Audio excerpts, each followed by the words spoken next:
জায়গায় সরাসরি আমাদের নবীর নাম মুহাম্মদ নাম ধরে রেখেছেন, সরাসরি মুহাম্মদ শব্দ উল্লেখ করেছেন।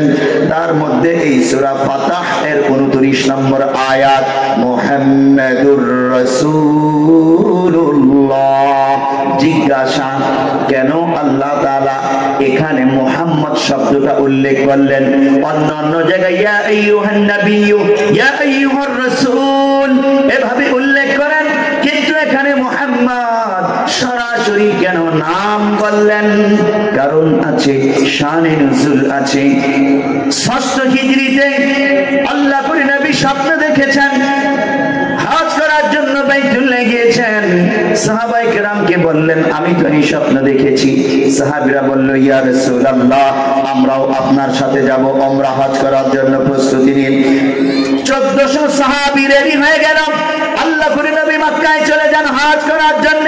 হুদাইবিয়া নামক প্রান্তরে পেয়ারা নবী যাবার পর ওসমান রাদিয়াল্লাহু তাআলা আনহুকে কথা বলার জন্য ভিতরে পাঠান, অনুমতির জন্য, যে আমরা যুদ্ধ করতে আসি নাই, হজ করে চলে যাব, উমরা হজ করে চলে যাব। কাফেররা ওসমান রাদিয়াল্লাহু তাআলা আনহুকে বন্দী করেন। অনেক বড় কাহিনী আছে, বিস্তারিত বলছি না। অবশেষে কাফেররা বলে, চুক্তি করে আল্লাহর নবীর কাছে এসে, এবছর তোমরা হজ করতে পারবা না, চলে যেতে হবে, ফিরে যেতে হবে।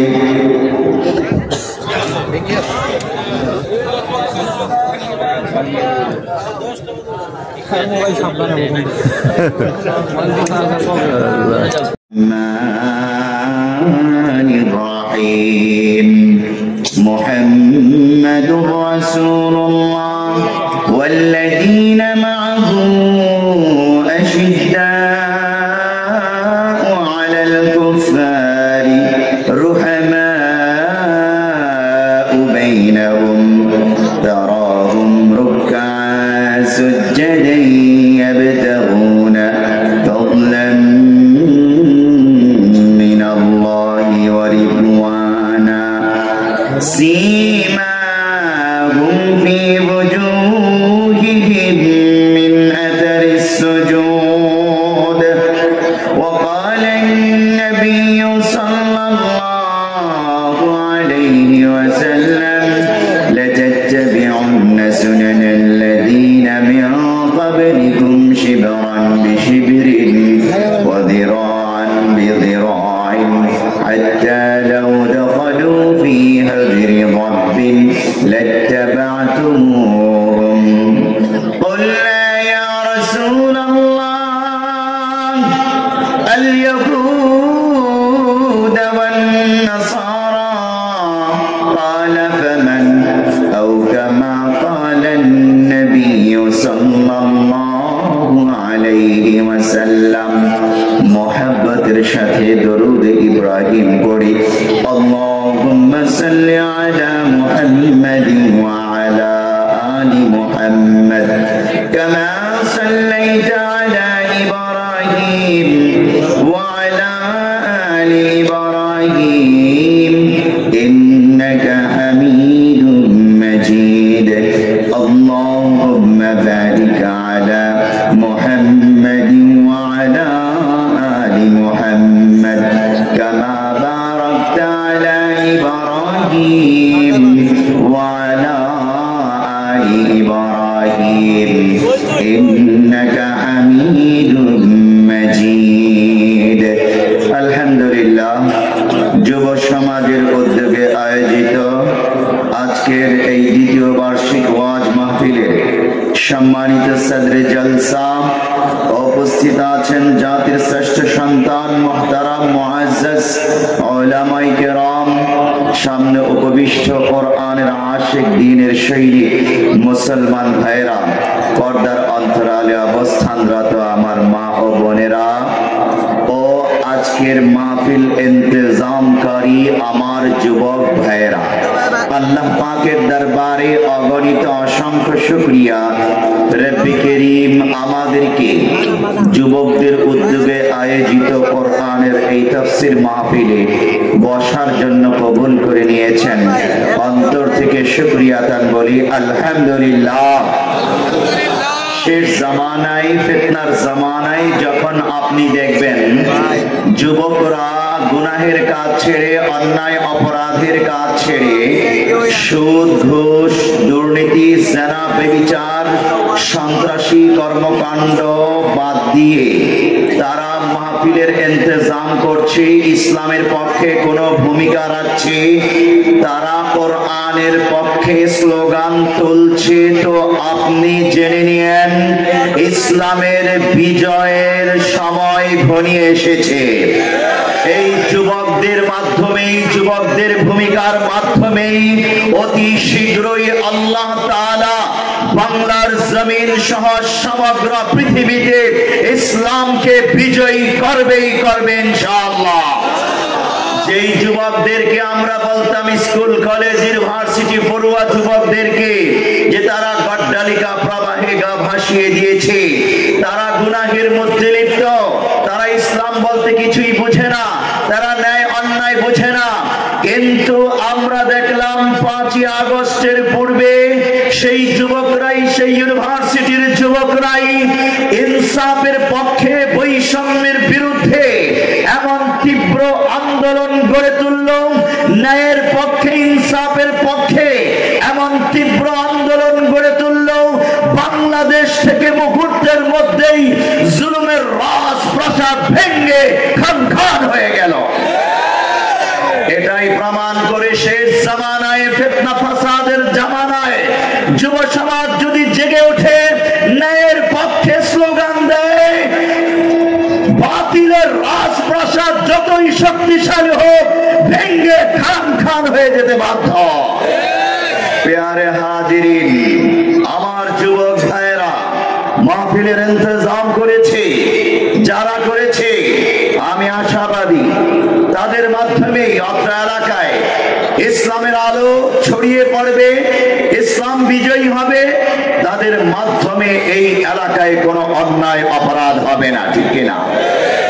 এবং তারাই সমস্ত অন্যায় অপরাধকে ঐক্যবদ্ধভাবে সমাজ থেকে বিতাড়িত করবে ইনশাআল্লাহ। প্যারে হাজির, যুবকদের শক্তির ব্যাপারে আল্লাহ তাআলা যেমন বলেছেন, প্যারে নবী সাল্লাল্লাহু আলাইহি ওয়াসাল্লাম বলেছেন, অধিকাংশ সাহাবী যুবক সাহাবী ছিল। আমরা আমাদের যুবকদেরকে ন্যায়ের পথে সামনে বাড়িয়ে দেব, হাতে কলম দেব লেখাপড়া করার জন্য, হাতে অস্ত্র তুলে দেব না। ছাত্র সংগঠনগুলো, রাজনৈতিক ছাত্র সংগঠন বাংলাদেশে যেগুলো আছে, কখনো কখনো দলীয় ফেসিবাদ, রাষ্ট্রীয় ফেসিবাদ প্রতিষ্ঠার জন্য অনেকেই তাদের হাতে অস্ত্র তুলে দেয়, প্রতিপক্ষকে গুলি করে, হত্যা করে, সন্ত্রাসী কর্মকাণ্ড করে অন্যদের জীবনকে ধ্বংস করে দেয়, নিজের চরিত্রকেও ধ্বংস করে দেয়। আমরা আমাদের যুব সমাজকে অন্যায়ের দিকে আর ঠেলে দেব না। এখনো আমরা আওয়াজ পাই বিভিন্ন জায়গায়, যুবক শক্তি, ছাত্র শক্তি বিভিন্ন রাজনৈতিক ব্যানারে চাঁদাবাজি করে বেড়াচ্ছে, পেশি শক্তি দেখিয়ে বেড়াচ্ছে, অন্যায় অপরাধ করিয়ে বেড়াচ্ছে। আমরা দৃঢ় কণ্ঠে বলতে চাই, যাদের হাতে এই যুবকদের লাগাম আছে, আপনারা এই যুব শক্তিকে, এই ছাত্র শক্তিকে তাদের লাগাম টেনে ধরুন, তাদেরকে চাঁদাবাজি করার জন্য, সন্ত্রাসী কাজ করার জন্য, পেশি শক্তি প্রদর্শনের জন্য আপনারা ছেড়ে দিয়েন না। আপনার বদনাম হবে, এক সময় আপনারাই জনবিচ্ছিন্ন হয়ে যাবেন। এটা আজকের মাহফিল থেকে আপনাদের প্রতি উদাত্ত আহ্বান রইল। একজন যুবক সাহাবী হযরত বেলাল হাবশী রাদিয়াল্লাহু তাআলা আনহু, নাম শুনেছি না? তিনি আরবের অধিবাসী ছিলেন না, তিনি বহিরাগত, তিনি দেখতে সুন্দর ছিলেন না, ছিলেন কালো কুৎসিত। তিনি আরবি ভাষা উচ্চারণ খুব ভালো জানতেন না। তিনি মুক্ত স্বাধীন ব্যক্তি ছিলেন না, ছিলেন একজনের গোলাম দাস। তিনি সম্পদশালী ছিলেন না, তিনি ছিলেন দরিদ্র। কিন্তু তারপরেও এই যুবক সাহাবী হযরত বিলাল রাদিয়াল্লাহু তাআলা আনহু এর সম্মান এত হলো কি করে? খোদ প্যারা নবী সাল্লাল্লাহু আলাইহি ওয়াসাল্লাম তাকে মসজিদে নববীর মুয়াজ্জিন বানিয়েছেন। সাহাবায়ে কেরাম তাকে দেখলে সম্মান জানাতেন আর বলতেন, যা সাইয়্যিদুনা বিলাল, আমাদের সর্দার, জান্নাতের সর্দার বিলাল রাদিয়াল্লাহু তাআলা আনহু আগমন করেছে। সাহাবীদের মাঝেই বা তার এত সম্মান কেন? প্যারা নবী তাকে কেন এত সম্মান দিলেন? সর্বোপরি খোদ আল্লাহ তাআলা কেন তাকে এত সম্মান দিলেন? রজব মাসের আজকে কয় তারিখ? 27 তারিখ রাত। আজকের রাতটা 27 তারিখ, 27 রাত। একটি বহুল প্রচলিত বক্তব্য আছে, প্রসিদ্ধ বক্তব্য। রাসূলুল্লাহ সাল্লাল্লাহু আলাইহি ওয়াসাল্লাম রজব মাসের 27 রজনীতে 27 তারিখে মেরাজে গমন করেছেন। যদিও এটা বিশুদ্ধ বক্তব্য নয়, একাধিক বক্তব্য আছে, কিন্তু এটা প্রসিদ্ধ বহুল প্রচলিত একটা বক্তব্য। যদি ধরিও নেই যে এই তারিখে আজকে যে 27 রজব আল্লাহর নবী মেরাজে গিয়েছেন, যদি ধরেও নেই তাতেও সমস্যা নেই, না ধরলেও কোনো সমস্যা নেই। কিন্তু যেই কথাটা আপনাদেরকে পেশ করতে চাই, প্যারা নবী সাল্লাল্লাহু আলাইহি ওয়াসাল্লাম মেরাজ করেছেন মহান আল্লাহ তাআলার সাথে সাক্ষাৎ করার জন্য। জমিন থেকে সপ্ত আসমান পাড়ি দিয়ে সিদরাতুল মুনতাহা পাড়ি দিয়েছেন, শরীফুল আকলাম পাড়ি দিয়েছেন, তারপরে আরশ আজিম পাড়ি দিয়েছেন, তারপর মহান আল্লাহ তাআলার সাথে সাক্ষাৎ করেছেন। প্যারা নবী সাল্লাল্লাহু আলাইহি ওয়াসাল্লাম মেরাজের এই রজনীতে জান্নাত দেখেছেন, জাহান্নামও দেখেছেন। এই কথা তো আমরা জানি নাকি? উলামায়ে কেরামের কাছে বহুবার আমরা এই আলোচনা শুনেছি। কিন্তু যেই কথাটা আমি আপনাদের কাছে এখন বলতে চাই, প্যারা নবী সাল্লাল্লাহু আলাইহি ওয়াসাল্লামের সাথে হযরত জিবরাইল আলাইহিস সালাম ছিলেন। জান্নাত ভ্রমণ করতেছেন।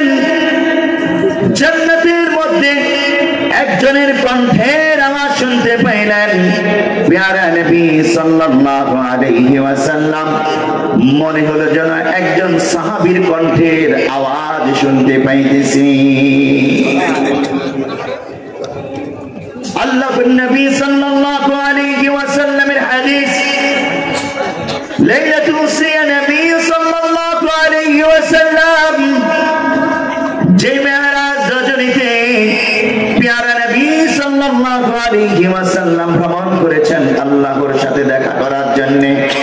জান্নাত জাহান্নাম দেখেছেন। দাখালাল জান্নাহ, জান্নাতে প্রবেশ করলেন।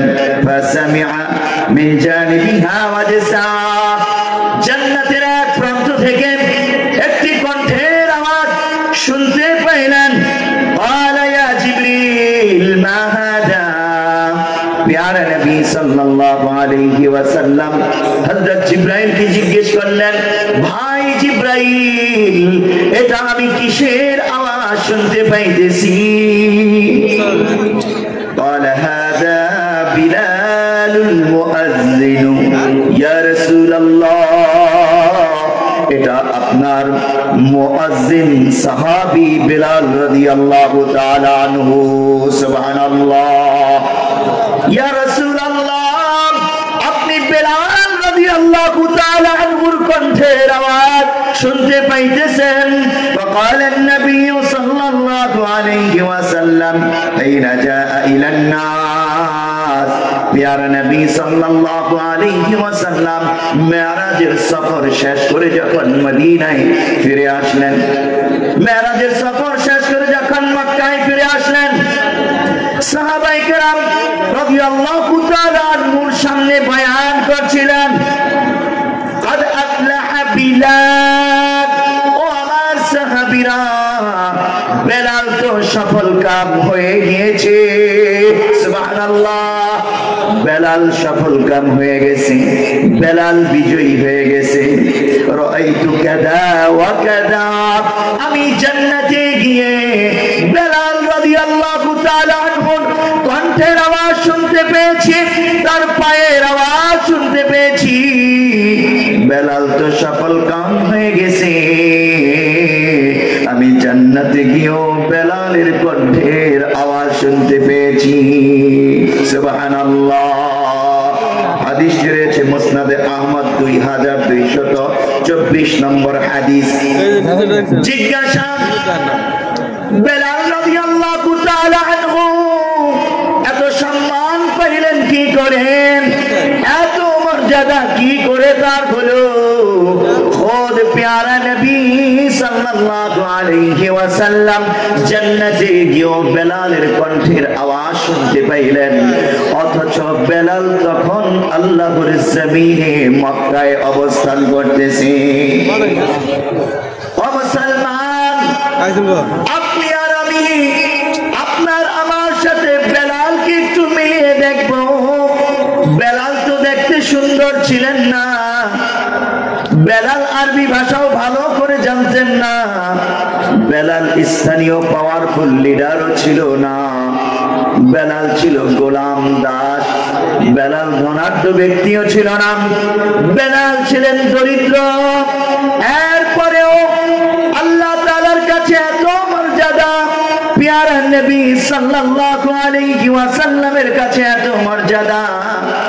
বেলাল রাদিয়াল্লাহু তাআলা আনহুর কলবের মধ্যে আল্লাহ তাআলার মুহাব্বত, প্যারা নবী সাল্লাল্লাহু আলাইহি ওয়াসাল্লামের মুহাব্বত, কোরআনের মুহাব্বত, সত্যকে সত্য বলার মুহাব্বত, ইসলামকে গ্রহণ করে নিয়েছে, আল্লাহর নবীকে বরণ করে নিয়েছে, সত্যকে সত্য বলেছে তো বলেছে, মিথ্যাকে মিথ্যাই বলেছে, কালোকে কালো বলেছে, সাদাকে সাদা বলেছে। উমাইয়া বিন খালকাকে যত নির্যাতন করেছে, বেলাল রাদিয়াল্লাহু তাআলা আনহুর মুখ থেকে কালিমার বিরুদ্ধে কথা বলাতে পারে নাই, কালিমার পক্ষেই কথা বলেছেন, প্যারা নবীর পক্ষেই থেকেছে। এত নির্যাতন করেছে, তারপরেও আল্লাহর নবীর সঙ্গ ছাড়ে নাই, আল্লাহর নবীর পক্ষ ছাড়ে নাই, হকের পক্ষ ছাড়ে নাই, হকের পক্ষ অবলম্বন করে রয়েছে। শত নির্যাতনের মধ্যেও, শত জুলুমের মধ্যেও, শত একাকিত্বের মধ্যেও বেলাল রাদিয়াল্লাহু তাআলা আনহু সত্যকে আঁকড়ে ধরে থেকেছে। এই জন্য আল্লাহ তাআলা বেলালের সম্মান মর্যাদা এত এত বাড়িয়ে দিয়েছে। অন্তরের মধ্যে প্যারা নবীর জন্য এত মায়া, এত মুহাব্বত, আল্লাহর নবী তাকে মসজিদে নববীর মুয়াজ্জিন বানিয়েছে। বেলাল রাদিয়াল্লাহু তাআলা আনহুর ছোট্ট আরেকটা আমল ছিল, যখন তিনি নতুন করে ওযু করতেন, মসজিদে প্রবেশ করতেন, তাহিয়াতুল মসজিদ, তাহিয়াতুল ওযু, 2 রাকাত নফল নামাজ পড়তেন। আল্লাহ তাআলা এর জন্য বেলালকে মুহাব্বত করেন। আল্লাহর নবী, এটা আল্লাহর নবীর সুন্নাত, তাহিয়াতুল ওযু, তাহিয়াতুল মসজিদ, 2 রাকাত নামাজ পড়া, নফল নামাজ, এটা আল্লাহর নবীর সুন্নাত।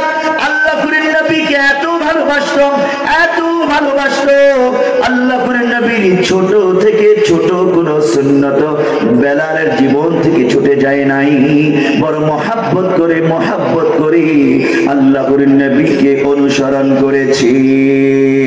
এই জন্য বেলালের মর্যাদা, আল্লাহর নবী জীবিত থাকা অবস্থায়, বেলাল রাদিয়াল্লাহু তাআলা আনহু জীবিত থাকা অবস্থায় প্যারা নবী জান্নাতে প্রবেশ করে খোদ বেলালের কণ্ঠের আওয়াজ পেয়েছে। সুবহানাল্লাহ। ও মুসলমান, বেলাল তো আজকে নেই, বেলালের আযান আছে, বেলাল রাদিয়াল্লাহু তাআলা আনহু আযান আছে।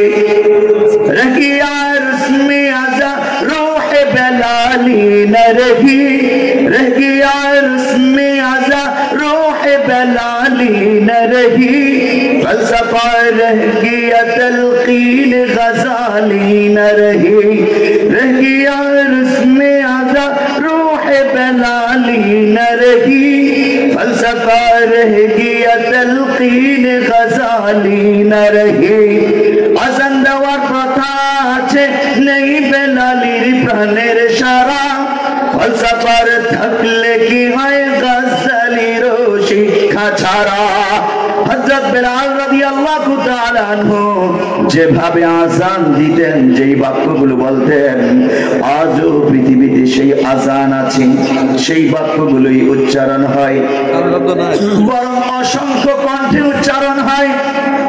লক্ষ লক্ষ মসজিদের মিনার থেকে ওই আযানের আওয়াজ উচ্চারণ হয়, কিন্তু ওই আযান শুনে লক্ষ লক্ষ মুসলমান মসজিদের দিকে দৌড়ে যায় না, কারণ বেলাল রাদিয়াল্লাহু তাআলা আনহুর মতো ঈমান আমাদের কলবে নাই, ঠিক না? বেলাল রাদিয়াল্লাহু তাআলা আনহুর মতো নামাজের প্রতি, কোরআনের প্রতি, ইসলামের প্রতি ওই মহব্বত আমাদের নাই। ও মুসলমান, এই জন্য আমরা আমাদের যুব সমাজকে প্রস্তুত করব। তারা প্রস্তুত হয়ে গেলে পুরুষ সমাজ ব্যবস্থা প্রস্তুত হয়ে যাবে, যুব সমাজ প্রস্তুত হয়ে গেলে রাষ্ট্র ইসলামের দিকে এগিয়ে যাবে, জুলুম বেইনসাফি থেকে বেরিয়ে যাবে, ঠিক না? গতকালকেও দেখলাম 7 কলেজ আর ঢাকা কলেজ ছাত্ররা মারামারি লাগছে, আপনারা দেখেছেন। এর মধ্যে একজন যুবক হাসানাত আব্দুল্লাহ ছুটে গেছে এদের মারামারি থামানোর জন্য, জানে তার জীবন হুমকির মুখে, যে কেউ হামলা করে তাকে শেষ করে দিতে পারে, শত্রু বাহিনী আছে, শেষ করে দিতে পারে। কিন্তু আমি যেই কথাটা বলতে চাই সেটা হলো, এই যুব সমাজ যখন অন্যায়কে অন্যায় বলতে শিখেছে, ন্যায়কে ন্যায় বলতে শিখেছে, ইনসাফকে ইনসাফ বলতে শিখেছে, তখন এই হাসানাত আব্দুল্লাহ সার্জিস নাহিদ এদের দ্বারা সহজে অন্যায় কাজ হবে না। কারণ এরা প্রতিজ্ঞা করেছে, আমরা যখন ফ্যাসিস্টকে বিদায় করেছি, জুলুম আর জালেমকে বিদায় করেছি, তো আমরা ইনসাফের পক্ষেই ভূমিকা রাখবো, রাষ্ট্রের সমাজে ইনসাফ বাস্তবায়ন করব। আল্লাহ করে নবী এবং তার সাহাবীরা ইনসাফের জন্যই লড়াই করেছেন। আমার এই যুব সমাজ যখন ইনসাফের জন্য প্রস্তুত হয়ে গেল, তখন তারা সমস্ত বেইনসাফি, অন্যায়, অপরাধগুলো দমন করার জন্য নিজের জীবনের মায়া ত্যাগ করে হলেও ময়দানে নেমে আসবে, এটাই স্বাভাবিক। এটা আমরা বারে বারে দেখছি। সুতরাং আমরা দোয়া করব ওই সকল যুবকদের জন্য, ওরা যেন কখনো আর অন্যায় না জানায়, এই যে ইনসাফের রাস্তায় তাদের পদচারণা শুরু হয়েছে, এটা যেন অটুট থাকে। সকল রাজনৈতিক দলগুলোকে আজকের এই যুব সমাজের মাহফিল থেকে উদাত্ত আহ্বান জানাবো, আপনারা আপনাদের রাজনৈতিক স্বার্থে আমার ওই সকল যুবক সন্তানদেরকে বিব্রত করিলেন না। আপনারা আপনাদের স্বার্থ সিদ্ধির জন্য আমার ওই যুব সমাজ যেই ইনসাফের কথা বলতে চায়, যেই ইনসাফ রাষ্ট্রে প্রতিষ্ঠা করতে চায়, সেটার পক্ষে অবস্থান নিন। আপনাদের রাজনৈতিক এজেন্ডা বাস্তবায়নের জন্য যুবকদের ইনসাফের বিপক্ষে আপনারা দাঁড়াতে যেন না, এই উদাত্ত আহ্বান রইল আপনাদের প্রতি। প্রিয় হাজিরিন, কোরআনুল কারীমের যে আয়াতখানা আপনাদের সামনে পাঠ করেছি, আল্লাহ রাব্বুল আলামিন মূলত এই আয়াতে কারীমে 5টি কর্মসূচি বলেছেন যুবক মুসলিমদের জন্য, আমাদের সকলের জন্য, যারা এই 5টি কর্মসূচি নিজের জীবনে বাস্তবায়ন করতে পারবে, এই 5টি সবক নিজের জীবনে ফিট করতে পারবে, তারা সফল কাম হয়ে যাবে। পিয়ারা নবী বেলালের ব্যাপারে বলেছেন না, আদে আফলাহা বিলাল, ও আমার সাহাবীরা, বেলাল তো সফল কাম হয়ে গেছে, বিজয়ী হয়ে গেছে। জান্নাতে বেলালের কণ্ঠের আওয়াজ পেয়েছেন প্যারা নবী সাল্লাল্লাহু আলাইহি ওয়াসাল্লাম। আমার যুবক ভাইদের কণ্ঠের আওয়াজ আল্লাহ তাআলার আরশ পর্যন্ত পৌঁছে যাবে ইনশাআল্লাহ। এই 5টি কর্মসূচি আমার যুবক ভাইয়েরা যদি পালন করে, উপস্থিত সমস্ত মা বোন ভাইয়েরা যদি পালন করে, তাদের কণ্ঠের আওয়াজ, তাদের ফরিয়াদ আল্লাহর আরশ আজিম পর্যন্ত পৌঁছে যাবে। আল্লাহ রাব্বুল আলামিন আরশ আজিমের ঊর্ধ্ব অঞ্চল থেকে আমাদের কথার জবাব দেবেন, যদিও আমরা বুঝতে পারবো না।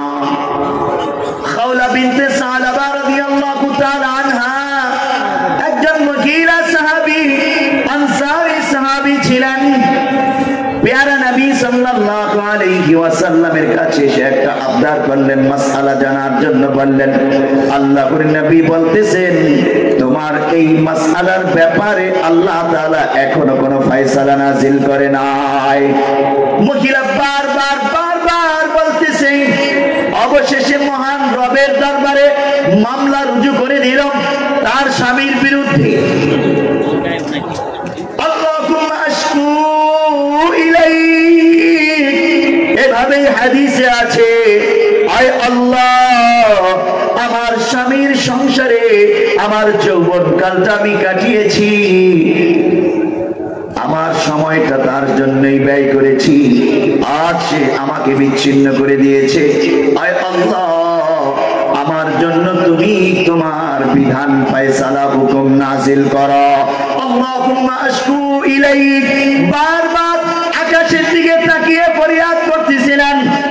আল্লাহ তাআলা জিবরাইলকে পাঠিয়ে দিলেন, সাথে সাথে জিবরাইল চলে আসে ওহী নিয়ে।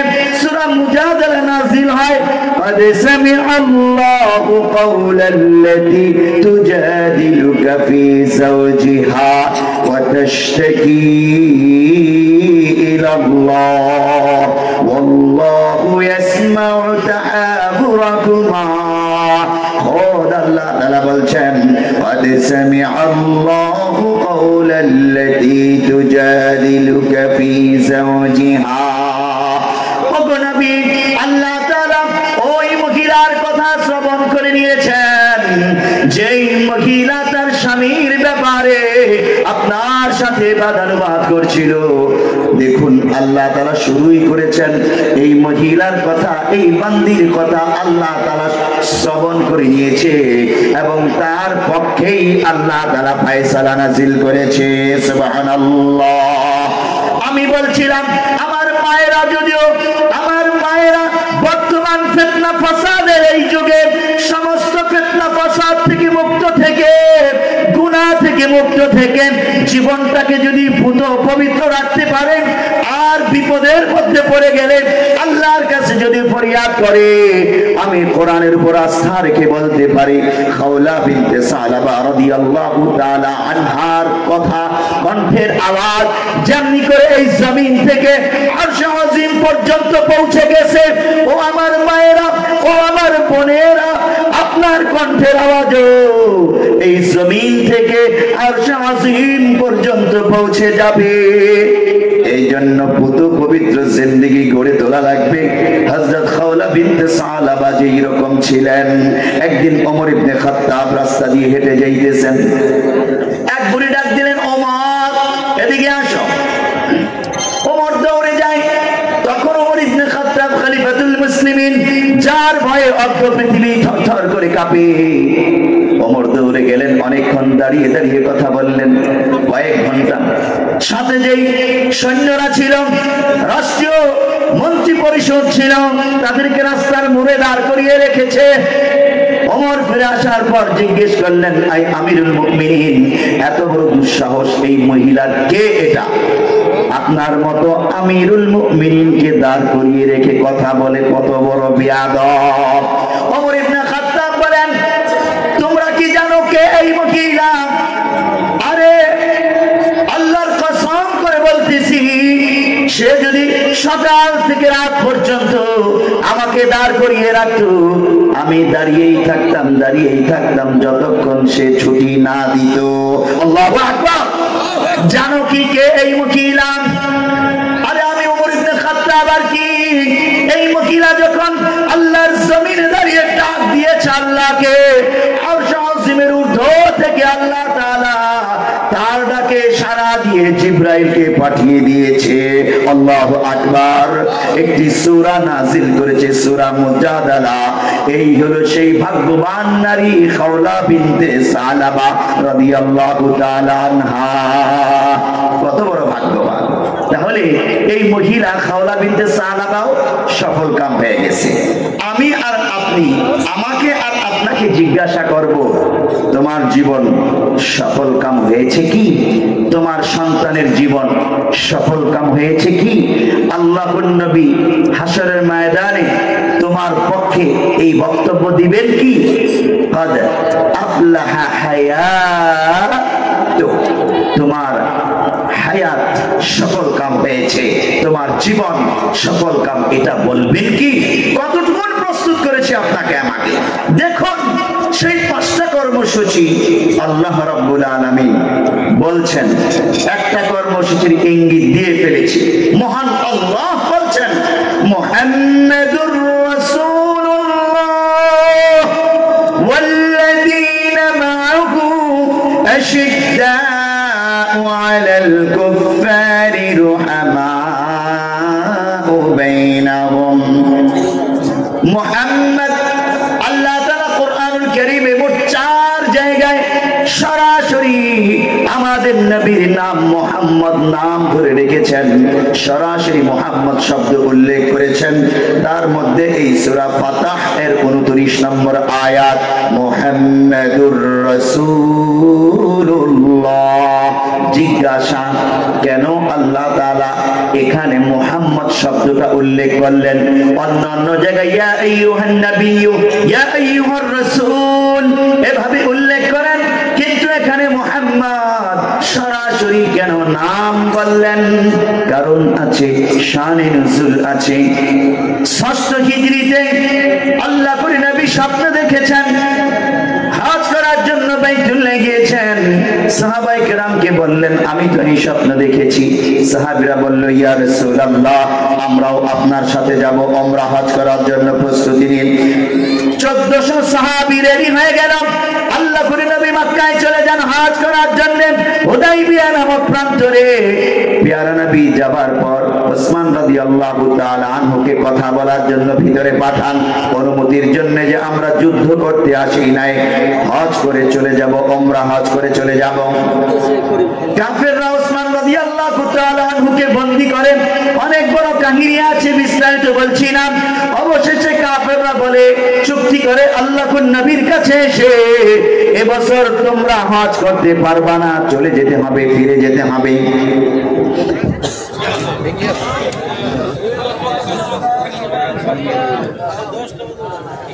সাবধানে